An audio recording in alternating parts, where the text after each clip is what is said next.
BC జన జాగరణ వ్యవస్థ కార్యక్రమ నిర్వాహకులు పెద్దలు శ్రీ కడకం నరసింహన్న గారికి, అదేవిధంగా వేదికపై ఉన్న బీసీ ఉద్యమ మహారాజులందరికీ కూడా పేరు పేరున ఉద్యమాభివందనాలు తెలియజేస్తూ, సోదరులారా, బీసీ జన జాగరణ అంటే నిద్రావస్థలో ఉన్న వర్గాలను చైతన్యం వైపు పరిగణించడానికి, పయనించడానికి జన జాగరణ అనే కార్యక్రమం. మరి జన జాగరణ బీసీ ఉద్యమానికి ఎందుకు, దేనికోసం, బీసీలో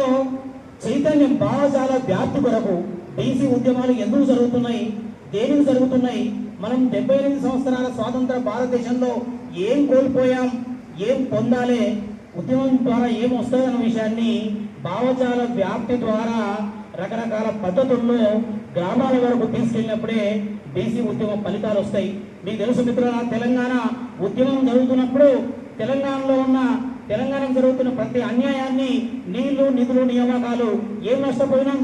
మనకు వస్తే ఏం వస్తుందన్న ఉద్దేశంతో ప్రతి పల్లెలో ఉన్న బిడ్డకు తెలంగాణ నష్టాన్ని చెప్తే తెలంగాణ జెండా పట్టుకొని జై తెలంగాణ అన్నట్టు మన తెలంగాణ బీసీ బిడ్డలందరూ కూడా గ్రామ స్థాయి వరకు భావజాల వ్యాప్తి జరిగితే,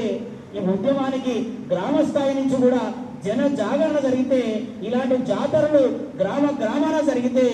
మనం కలలు కన్న రాజ్యాధికారం వైపు మనం పరిగెడతామని చెప్పి తెలియజేస్తూ, ఇలాంటి వేదికను ఏర్పాటు చేసి బీసీ ఉద్యమ నాయకులందరినీ ఇట్లా ఒకే వేదికపై తీసుకొచ్చిన కడకం నరసింహన్న గారికి మరొకసారి అభినందనలు తెలియజేస్తూ,